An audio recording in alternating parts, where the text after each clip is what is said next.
उस शाम उन्होंने नाजियां दे जिहड़े ग्रुप उन्होंने प्लांट थां थां जिहड़ा वो जर्मन दी बर्लिन तो लैके बाकी सारे शहरां च जिथे यहूदियां दियां बिजनेसिस सी, उन्हां दे सिनागॉग सी और उन्हां दे होर कारोबारी अदारे सी, उन्हां दे उत्ते उन्होंने उस रात हमले किए। एक अंदाजे मुताबिक 90 जिहड़े यहूदी ने उस रात 9 नवंबर 1938 दी इस जर्मन क्रिस्टलनाट दे विच मारे गए। ये उन्हां दी beginning C.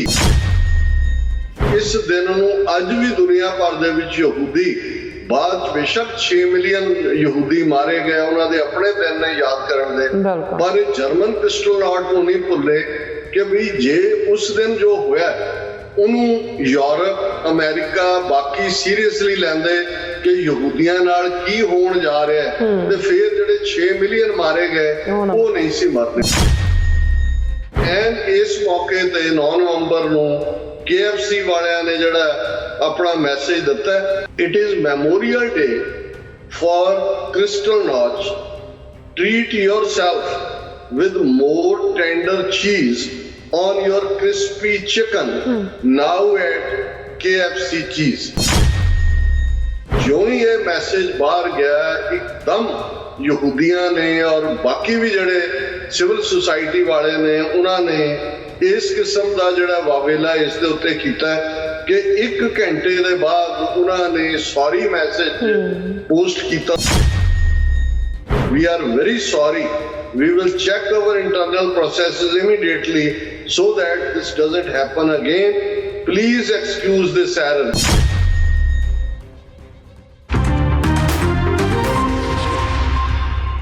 Viewers, welcome back on our program. So viewers and our sections ਵਿੱਚ ਪਹੁੰਚ ਚੁੱਕੇ ਹਾਂ। ਉਸ ਵਿੱਚ ਆਪਾਂ ਗੱਲਬਾਤ ਕਰਨ ਜਾ ਰਹੇ ਹਾਂ ਜਿਸ ਤਰ੍ਹਾਂ ਕਿ ਜਿਹੜੇ ਇਹ ਦਿਨ ਚੱਲ ਰਹੇ ਨੇ, ਇਹ ਨਵੰਬਰ 84 ਦੀ ਸਿੱਖ ਨਸਲਕੁਸ਼ੀ ਦੇ ਜਿਹੜੇ ਦਿਨ ਨੇ ਉਹ ਚੱਲ ਰਹੇ ਨੇ ਔਰ 38ਵੀਂ ਸਾਲਾਨਾ ਦੁੱਖ ਦੀ ਯਾਦ ਜਿਹੜੀ ਆਪਾਂ ਉਹ ਮਨਾ ਰਹੇ ਹਾਂ।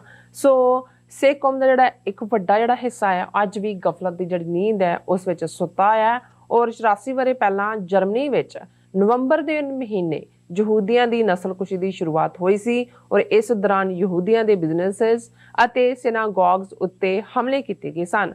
ਸੋ ਇਸ ਨੂੰ ਜਰਮਨ ਕ੍ਰਿਸਟਲਨਾਟ ਕਿਹਾ ਜਾਂਦਾ ਹੈ ਔਰ ਇਸ ਦਿਨ ਨੂੰ ਯਹੂਦੀ ਕੌਮ ਕਦੇ ਨਹੀਂ ਭੁੱਲਦੀ। ਸੋ ਕੁਝ ਦਿਨ ਪਹਿਲਾਂ ਕੰਟਕੀ KFC ਨੇ ਇਸ ਦਿਨ ਤੇ ਚੀਜ਼ੀ ਚਿਕਨ ਖਾਣ ਦਾ ਮੈਸੇਜ ਦਿੱਤਾ। ਸੋ ਇਸ ਦਾ ਇੰਨਾ ਵਿਰੋਧ ਹੋਇਆ ਕਿ KFC ਨੂੰ ਮੁਆਫੀ ਮੰਗਣੀ ਪਈ। ਸੋ ਕੀ ਕਦੀ ਸਿੱਖ ਕੌਮ ਵੀ ਆਪਣੀ ਨਸਲਕੁਸ਼ੀ ਪ੍ਰਤੀ ਇੰਨੀ ਜਾਗਰੂਕ ਹੋਵੇਗੀ? ਸੋ ਇਸ ਬਾਰੇ ਆਪਾਂ ਗੱਲਬਾਤ ਕਰਨ ਜਾ ਰਹੇ ਹਾਂ। ਸੋ ਅਸੀਂ ਚਾਹਾਂਗੇ ਕਿ ਤੁਸੀਂ ਇਸੇ ਤਰ੍ਹਾਂ ਹੀ ਜੁੜੇ ਰਹਿਣਾ, ਦੇਖਣ ਸੁਣ ਲਈ ਐਂਡ ਲਿਖਣ ਲਈ ਤੁਹਾਡਾ ਸਭ ਦਾ ਬਹੁਤ ਬਹੁਤ ਸ਼ੁਕਰੀਆ। ਜੀ ਰਾਜ ਸਾਹਿਬ ਕੀ ਕਹਿਣਾ ਚਾਹੋਗੇ? ਦੇਖੋ, ਯੂਨਾਈਟਿਡ ਨੇਸ਼ਨਸ ਨੇ ਜਿਹੜੇ ਮਿਸਟਰ ਸਟੈਨਲੀ ਨੇ 10 ਸਟੇजेस ਆਫ ਜੈਨੋਸਾਈਡ ਦਿੱਤੀਆਂ ਨੇ, ਉਹਨਾਂ ਨੂੰ ਅਪਰੂਵ ਕੀਤਾ। ਉਸ ਦਾ ਜ਼ਿਕਰ ਚਰਚਾ ਹਰ ਥਾਂ ਹੁੰਦੀ ਹੈ ਤੇ ਬਹੁਤ ਸਾਰੇ ਜਿਹੜੇ ਨਸਲਕੁਸ਼ੀ ਦੇ ਲੈਸਨ ਨੇ ਉਸ ਦੇ ਲਈ ਜੂਇਸ਼ ਜੈਨੋਸਾਈਡ ਵੱਲ ਦੇਖਿਆ ਜਾਂਦਾ ਹੈ ਕਿ ਕਿਵੇਂ ਨਾਜ਼ੀਆਂ ਨੇ ਗਰਾਊਂਡ ਤਿਆਰ ਕੀਤੀ, ਕਿਵੇਂ ਹਿਟਲਰ ਦੀ ਕਮਾਂਡ ਵਿੱਚ ਨਾਜ਼ੀ ਪਾਰਟੀ ਨੇ ਇੱਕ ਸਿਸਟਮੈਟਿਕ ਪ੍ਰੋਪੇਗੈਂਡਾ ਕੈਂਪੇਨ ਚਲਾਇਆ। ਨਾਜ਼ੀਆਂ ਨੇ ਯਹੂਦੀਆਂ ਨੂੰ ਘਟੀਆ ਨਸਲ ਤਾਂ ਬਾਅਦ ਦੇ ਵਿੱਚ ਦੱਸਿਆ। ਸਭ ਤੋਂ ਪਹਿਲਾਂ ਉਹਨਾਂ ਨੂੰ ਜਰਮਨ ਮੁਲਕ ਦੇ ਦੁਸ਼ਮਣ ਕਿ ਜਿਨ੍ਹਾਂ ਨੇ ਫਸਟ ਵਰਲਡ ਵਾਰ ਵੇਲੇ ਬ੍ਰਿਟਿਸ਼ਰਸ ਦੀ ਮਦਦ ਕਰਕੇ ਜਰਮਨ ਪ੍ਰਾਈਡ ਨੂੰ ਖਤਮ ਕੀਤਾ। ਜੇ ਅਨਇੰਪਲੋਇਮੈਂਟ ਜਾਂ ਦੂਸਰਾ ਉਹਦੇ ਲਈ ਵੀ ਉਹਨਾਂ ਨੂੰ ਦੋਸ਼ ਦਿੱਤਾ ਗਿਆ। ਹਿਸਟੋਰੀਕਲੀ ਵੀ ਜਿਹੜਾ ਇਸ ਕਿਸਮ ਦਾ ਨੈਰੇਟਿਵ ਯੂਰਪ ਦੇ ਵਿੱਚ ਬਿਲਡ ਕੀਤਾ ਗਿਆ ਕਿ ਜਿਹੜੇ ਜੂਇਸ਼ ਲੋਕ ਸੀ ਉਹਨਾਂ ਦੀ ਜਿਹੜੀ ਕਲਰਜੀ ਸੀ ਉਹੀ ਜੀਸਸ ਕ੍ਰਾਈਸਟ ਦੇ ਜਿਹੜਾ ਉਸ ਦੀ ਕਰੂਸੀਫਿਕੇਸ਼ਨ ਦੇ ਲਈ ਵੀ ਜ਼ਿੰਮੇਵਾਰ ਸੀ, ਉਹਨੂੰ ਕਰੂਸੀਫਾਈ ਕਰਨ ਦੇ ਲਈ, ਕਿਉਂਕਿ ਉਹਨਾਂ ਨੇ ਰੋਮਨ ਐਮਪਾਇਰ ਨੂੰ ਇਹ ਕੰਪਲੇਨ ਕੀਤਾ ਸੀ ਕਿ ਜੀਸਸ ਜਿਹੜਾ ਹੈ ਉਹ ਬਲੈਸਫੈਮੀ ਕਰ ਰਿਹਾ ਹੈ, ਉਹ ਆਪਣੇ ਆਪ ਨੂੰ ਸਨ ਆਫ ਗॉड ਕਹਿੰਦਾ ਹੈ, ਜਿਹੜਾ ਕਿ ਉਹ ਨਹੀਂ ਹੈ। ਸੋ ਕੁੱਲ ਮਿਲਾ ਕੇ ਇਸ ਕਿਸਮ ਦਾ ਮਾਹੌਲ ਤਿਆਰ ਕੀਤਾ ਗਿਆ ਕਿ ਆਮ ਜਰਮਨ ਲੋਕਾਂ ਦੇ ਵਿੱਚ ਨਫ਼ਰਤ ਯਹੂਦੀਆਂ ਪ੍ਰਤੀ ਆਈ।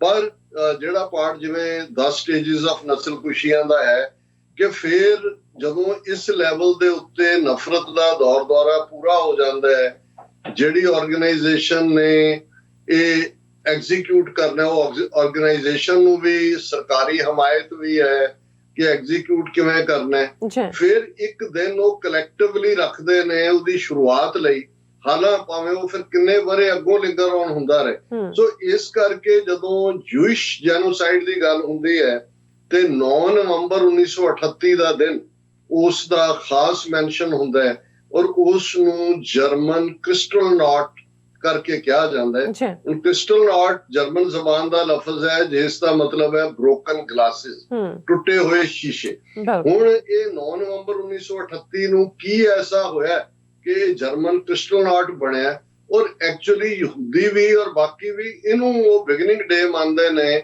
ਜਿੱਥੋਂ ਕਿ ਯਹੂਦੀਆਂ ਦੀ ਨਸਲਕੁਸ਼ੀ ਦੀ ਸ਼ੁਰੂਆਤ ਹੋਈ। ਫਿਰ ਅਸੀਂ 6 ਮਿਲੀਅਨ ਯਹੂਦੀਆਂ ਦਾ ਮਾਰਿਆ ਜਾਣਾ ਔਰ ਗੈਸ ਚੈਂਬਰ ਔਰ ਕੰਸੈਂਟ੍ਰੇਸ਼ਨ ਕੈਂਪਸ ਔਰ ਦੂਸਰਾ ਉਹਦਾ ਜ਼ਿਕਰ ਅਕਸਰ ਸੁਣਦੇ ਆ, ਪੜ੍ਹਦੇ ਆ। ਕਿੰਨੇ ਹੋਲੋਕਾਸਟ ਮਿਊਜ਼ੀਅਮ ਬਣੇ ਹੋਏ ਨੇ, ਵਾਸ਼ਿੰਗਟਨ ਡੀਸੀ ਚ ਹੈ, ਤੈਲ ਅਵੀਵ ਚ ਹੈ, ਲੰਡਨ ਚ ਹੈ, ਜੈਰੂਸ਼ਲਮ ਚ ਹੈ, ਉਹਦੇ ਚੋਂ ਸਾਰੀ ਕਹਾਣੀ ਬਿਆਨੀ ਹੋਈ ਹੈ। ਹੁਣ ਉਹਨਾਂ ਨੇ ਇੱਕ ਦਿਨ ਨਾਜ਼ੀਆਂ ਨੇ ਚੁਣਿਆ ਆਪਣੇ ਜਿਹੜੇ ਜਿਵੇਂ ਅੱਜ ਅਸੀਂ ਹਿੰਦੂ ਤਵੀਆਂ ਜਾਂ RSS ਦਾ ਵਰਕਿੰਗ ਪੈਟਰਨ ਦੇਖਦੇ ਆ, ਕਦੇ ਉਹ ਕਰਨਾਟਕਾ ਚ ਜਾ ਕੇ ਬਜਰੰਗ ਦਲ ਬਣ ਕੇ ਜਾਂ ਦੂਜੇ ਮੁਸਲਮਾਨਾਂ ਦੀਆਂ ਬਿਜ਼ਨੈਸਿਸ ਨੂੰ ਟਾਰਗੇਟ ਕਰਦੇ ਨੇ।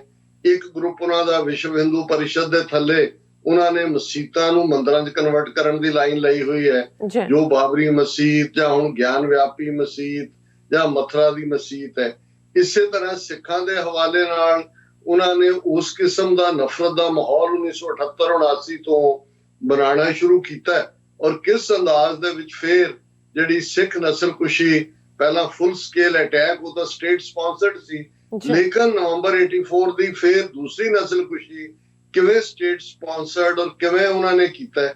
ਪਰ ਉਹਦੀ ਗੱਲ ਕਰਨ ਤੋਂ ਪਹਿਲਾਂ ਕਿ ਬਈ ਇਹਦੀ ਸ਼ੁਰੂਆਤ ਕਿਵੇਂ ਜਿਹੜੀ ਹੈ 9 ਨਵੰਬਰ 1938 ਨੂੰ ਹੋਈ ਕਿ ਉਸ ਸ਼ਾਮ ਉਹਨਾਂ ਨੇ ਨਾਜ਼ੀਆਂ ਦੇ ਜਿਹੜੇ ਗਰੁੱਪ ਉਹਨਾਂ ਨੇ ਪਲਾਂਟ ਥਾਂ ਜਿਹੜਾ ਉਹ ਜਰਮਨ ਦੀ ਬਰਲਿਨ ਤੋਂ ਲੈ ਕੇ ਬਾਕੀ ਸਾਰੇ ਸ਼ਹਿਰਾਂ 'ਚ ਜਿੱਥੇ ਯਹੂਦੀਆਂ ਦੀਆਂ ਬਿਜ਼ਨੈਸਿਸ ਸੀ, ਉਹਨਾਂ ਦੇ ਸਿਨਾਗੋਗ ਸੀ ਔਰ ਉਹਨਾਂ ਦੇ ਹੋਰ ਕਾਰੋਬਾਰੀ ਅਦਾਰੇ ਸੀ, ਉਹਨਾਂ ਦੇ ਉੱਤੇ ਉਹਨਾਂ ਨੇ ਉਸ ਰਾਤ ਹਮਲੇ ਕੀਤੇ।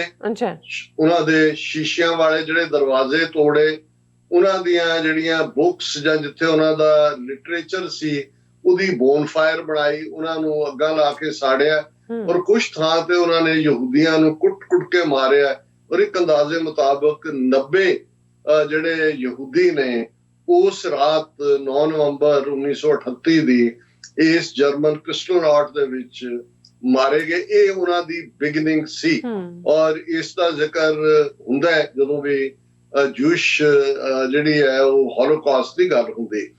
ਹੁਣ ਇਹ ਖਬਰਾਂ 'ਚ ਕਿਉਂ ਹੈ ਜਾਂ ਇਸ ਦਾ ਅਸੀਂ ਕਿਉਂ ਸਿੱਖਾਂ ਬਾਰੇ ਗੱਲ ਕਰਦੇ ਹਾਂ? ਕਿਹਾ ਕਿਉਂਕਿ ਇਹ ਵੀ ਉਹਨਾਂ ਦਾ 9 ਨਵੰਬਰ ਹੈ, ਸਾਡਾ 1 ਨਵੰਬਰ ਤੋਂ ਸ਼ੁਰੂ ਹੋ ਜਾਂਦਾ ਹੈ। ਸਾਡੇ ਲਈ ਇਹ ਕਿਉਂ ਅਹਿਮੀਅਤ ਵਾਲੀ ਗੱਲ ਹੈ ਵੀ ਇਸ ਗੱਲ ਨੂੰ ਹੁਣ 1938 ਤੋਂ ਹੁਣ ਤੱਕ ਅਸੀਂ ਗੱਲ ਕਰੀਏ ਤਾਂ 84 ਸਾਲ ਹੋ ਗਏ, ਲੇਕਿਨ ਇਸ ਦਿਨ ਨੂੰ ਅੱਜ ਵੀ ਦੁਨੀਆ ਭਰ ਦੇ ਵਿੱਚ ਯਹੂਦੀ, ਬਾਅਦ ਚ ਬੇਸ਼ੱਕ 6 ਮਿਲੀਅਨ ਯਹੂਦੀ ਮਾਰੇ ਗਏ, ਉਹਨਾਂ ਦੇ ਆਪਣੇ ਦਿਨ ਨੇ ਯਾਦ ਕਰਨ ਦੇ, ਪਰ ਜਰਮਨ ਕ੍ਰਿਸਟਲਨਾਟ ਨੂੰ ਨਹੀਂ ਭੁੱਲੇ ਕਿ ਵੀ ਜੇ ਉਸ ਦਿਨ ਜੋ ਹੋਇਆ ਉਹਨੂੰ ਯੂਰਪ, ਅਮਰੀਕਾ ਬਾਕੀ ਸੀਰੀਅਸਲੀ ਲੈਂਦੇ ਕਿ ਯਹੂਦੀਆਂ ਨਾਲ ਕੀ ਹੋਣ ਜਾ ਰਿਹਾ ਤੇ ਫਿਰ ਜਿਹੜੇ 6 ਮਿਲੀਅਨ ਮਾਰੇ ਗਏ ਉਹ ਨਹੀਂ ਸੀ ਮਰਨੇ। ਔਰ ਹੁਣ ਇਹ ਖਬਰਾਂ 'ਚ ਕਿਉਂ ਹੈ?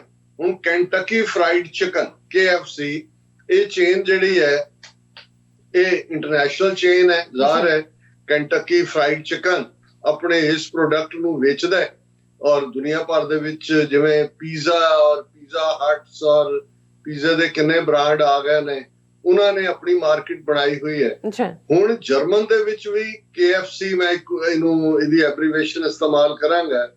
ਹੁਣ ਉਹਨਾਂ ਨੇ ਇਹ 9 ਨਵੰਬਰ ਦਾ ਦਿਨ ਐਜ਼ ਏ ਮੈਮੋਰੀਅਲ ਡੇ ਰੱਖਿਆ ਹੋਇਆ ਤਾਂ ਕਿ ਇਸ ਦਿਨ ਕਾਨਫਰੰਸਾਂ ਹੁੰਦੀਆਂ ਨੇ, ਕੈਂਡਲ ਲਾਈਟ ਵਿਜਲਸ ਹੁੰਦੇ ਨੇ, ਇਸ ਨੂੰ ਲੋਕ ਜਿਹੜੇ ਨੇ ਉਹ ਪੌਂਡਰ ਅਪਨ ਕਰਦੇ ਨੇ ਕਿ ਭਾਈ ਜੇ ਜਰਮਨ ਕ੍ਰਿਸਟਲਨਾਟ ਦੇ ਚੈਲੰਜ ਨੂੰ ਉਸੇ ਹੀ ਸੀਰੀਅਸਨੈਸ ਨਾਲ ਸਮਝਿਆ ਹੁੰਦਾ ਤੇ ਕਿੰਨੇ ਮਿਲੀਅਨ, 6 ਮਿਲੀਅਨ ਦਾ ਯਹੂਦੀ ਮਰੇ, ਜਿਪਸੀ, ਸਿਵਲ ਲਿਬਰਟੇਰੀਅਨ, ਕੈਥੋਲਿਕਸ, ਕਿ ਉਹ ਸਾਰਿਆਂ ਨੂੰ ਹੀ ਜਿਹੜਾ ਉਹਨਾਂ ਨਸਲਕੁਸ਼ੀਆਂ ਨੂੰ ਰੋਕਿਆ ਜਾ ਸਕਦਾ ਸੀ। ਪਰ ਐਨ ਇਸ ਮੌਕੇ ਤੇ 9 ਨਵੰਬਰ ਨੂੰ KFC ਵਾਲਿਆਂ ਨੇ ਜਿਹੜਾ ਆਪਣਾ ਮੈਸੇਜ ਦਿੱਤਾ, ਉਹਨਾਂ ਦਾ ਮੈਸੇਜ ਸੀ the fast food chain sent an app alert on Wednesday saying, exact message see, it is Memorial Day for Kristallnacht. Treat yourself with more tender cheese on your crispy chicken now at KFC cheese. ਕਿ ਭਾਈ ਅੱਜ ਜਿਹੜਾ ਕ੍ਰਿਸਟਲਨਾਟ ਡੇ ਹੈ ਔਰ ਤੁਸੀਂ ਅੱਜ ਆਪਣੇ ਆਪ ਨੂੰ ਖੂਬ ਇੰਜੋਏ ਕਰੋ। ਟੈਂਡਰ ਚੀਜ਼ ਜਿਹੜਾ ਹੈ ਉਹ ਤੁਹਾਡਾ ਜਿਹੜਾ ਕ੍ਰਿਸਪੀ ਚਿਕਨ ਹੈ ਉਸ ਦੇ ਉੱਤੇ। ਸੋ ਇਹ ਉਹਨਾਂ ਦਾ ਆਪਣਾ KFC ਨੇ ਆਪਣੇ ਪ੍ਰੋਡਕਟ ਨੂੰ ਪ੍ਰਮੋਟ ਕੀਤਾ, ਲੇਕਿਨ ਇਹਦੇ ਚ ਇਨਸੈਂਸਿਟੀਵਿਟੀ, ਕਿਉਂਕਿ ਇਹ ਜਿਹੜਾ ਇਸ ਕਿਸਮ ਦੇ ਮੈਮੋਰੀਅਲ ਡੇ ਹੁੰਦੇ ਨੇ ਉਹ ਆਪਣੇ ਆਪ ਨੂੰ ਟ੍ਰੀਟ ਨਾਲ ਜਿਹੜਾ ਉਹ ਨਵਾਜਣ ਦੇ ਨਹੀਂ ਹੁੰਦੇ, ਇਹ ਤਾਂ ਦੁੱਖ ਦੀਆਂ ਘੜੀਆਂ ਹੁੰਦੀਆਂ ਨੇ। ਔਰ ਜਿਉਂ ਹੀ ਇਹ ਮੈਸੇਜ ਬਾਹਰ ਗਿਆ ਇੱਕਦਮ ਯਹੂਦੀਆਂ ਨੇ ਔਰ ਬਾਕੀ ਵੀ ਜਿਹੜੇ ਸਿਵਲ ਸੁਸਾਇਟੀ ਵਾਲੇ ਨੇ ਉਹਨਾਂ ਨੇ ਇਸ ਕਿਸਮ ਦਾ ਜਿਹੜਾ ਵਾਵੇਲਾ ਇਸ ਦੇ ਉੱਤੇ ਕੀਤਾ ਕਿ 1 ਘੰਟੇ ਦੇ ਬਾਅਦ ਉਹਨਾਂ ਨੇ ਸੌਰੀ ਮੈਸੇਜ ਪੋਸਟ ਕੀਤਾ। ਉਹਨਾਂ ਨੇ ਕਿਹਾ we are very sorry, we will check our internal processes immediately so that this doesn't happen again, please excuse this error। ਕਿ ਵੀ ਇਹ ਸਾਡਾ ਕੋਈ ਐਸੀ ਗਲਤੀ ਹੋ ਗਈ ਜਿਹਦੇ ਰਾਹੀਂ ਇਹ ਚਲਾ ਗਿਆ, ਮਾਫੀ। ਪਰ ਮੈਂ ਦੇਖ ਰਿਹਾ ਵੀ ਜਿਉਂ ਹੀ ਇਹ ਮੈਸੇਜ ਜਾਂਦਾ ਹੈ ਕਿਵੇਂ ਉਹਨਾਂ ਦੀਆਂ ਯੂਰਪ ਦੀਆਂ ਆਰਗੇਨਾਈਜੇਸ਼ਨਸ ਯਹੂਦੀਆਂ ਦੀਆਂ Board of Deputies of British Jews described the KFC message as absolutely slender, कि भी ये condemnable है, बदनाम करने दे लिए है। फिर इसी तरह Director of European Affairs at Jewish NGO Anti-Defamation League tweeted, "How wrong can you get on Kristallnacht, KFC Germany? Shame on you."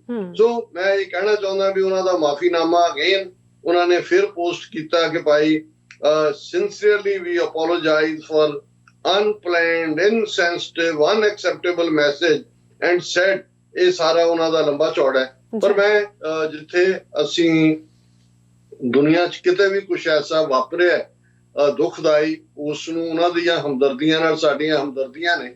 ਪਰ ਮੈਂ ਇਹ ਕਹਿਣਾ ਚਾਹੁੰਦਾ ਵੀ ਜਿਹੜੀਆਂ ਜਾਗਰੂਕ ਕੌਮਾਂ ਹੁੰਦੀਆਂ ਨੇ 84 ਸਾਲ ਬੀਤਣ ਬਾਅਦ ਵੀ, ਹਾਲਾਂ ਜੋ ਕੁਝ ਜੂਇਸ਼ ਇਜ਼ਰਾਈਲ ਫਲਸਤੀਨੀਆਂ ਨਾਲ ਕਰ ਰਿਹਾ ਹੈ ਉਹ ਕਈ ਮਾਮਲਿਆਂ 'ਚ ਉਹੀ ਕੁਛ ਹੈ ਜੋ ਨਾਜ਼ੀਆਂ ਨੇ ਇਹਨਾਂ ਦੇ ਨਾਲ ਕੀਤਾ।